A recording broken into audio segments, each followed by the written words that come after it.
Picture this. It's Christmas Day and all your family are gathered around the dining room table as your grandmother prepares the traditional Christmas dinner.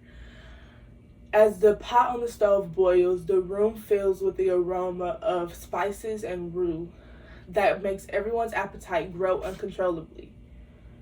And when you first get that bite of gumbo into your mouth, it's like an explosion of flavor. What if I told you that that dish is not only full of flavor, but it's also full of culture and history? The history of gumbo is fairly complicated, but it tells a valuable story. As college students in Louisiana, I'm sure each one of you has had your fair share of gumbo. And as a native Louisianian myself, I can say that I've had my fair share of gumbo. And some good, others not so good. But each time I've had a different gumbo, I can tell that the person who made it is full of culture. And you can taste that cultural difference. Although, in this speech, I will be telling you about the history of gumbo, what gumbo consists of, and what the cultural significance is in today's society. First, I want to talk about the history of gumbo. Gumbo originated in the tribes of West Africa. As John Lundy says in his article, Gumbo This, the State of a Dish, the word gumbo originated from the word kanumbo, which is a plant that grows on the West African coast. The word gumbo, which Lundy also states, came to America in the late 19th century or the early 19th century and was brought here by slaves when they were enslaved by the French colonizers. Although the dish we know in Louisiana has ties in Puerto Rico and the Carolinas, I want to make sure that I put an emphasis on we are going to be focusing on the traditional Louisiana gumbo that we know in the South. Now that I've talked about the history of gumbo, I want to talk about what gumbo includes. Gumbo is traditionally served over rice and is a roux and water base.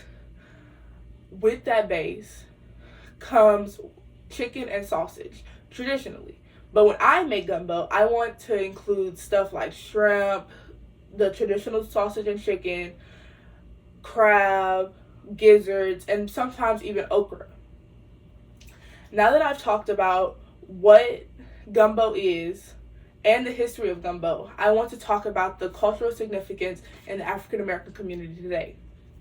Although gumbo may be just a dish, it does have strong ties in the African American community. As stated previously, gumbo was brought here by enslaved Africans as a traditional dish from their homeland. As Maggie Hennessy states in her article, Gumbo is a taste of Louisiana. History, here's what we know. She says gumbo arrived here in the 19th century and was first bought by slaves. And she also says that slaves were the first people to bring okra to the United States, and they cooked it as they traditionally would. As the Africans cooked this okra, they felt as a connection to their homeland that they had thought they would no longer feel after being here for a long period of time. As an African American myself, I can say that I feel the same connection every time I eat gumbo. I feel the connection to the African mainland that my ancestors felt so long ago. And although the main roots of gumbo is in Africa, the Louisiana gumbo tells a story that will continue to prevail in this generation and the next. In this speech, I told you about the history of gumbo, what gumbo consists of, and the ties to the African American community. And next time you want to eat a bowl of gumbo, just remember that the history is rich as well as the flavor. The history of the South is rich, and it can't simply be explained through words. And that's where gumbo comes into play. It's a story that tells its own.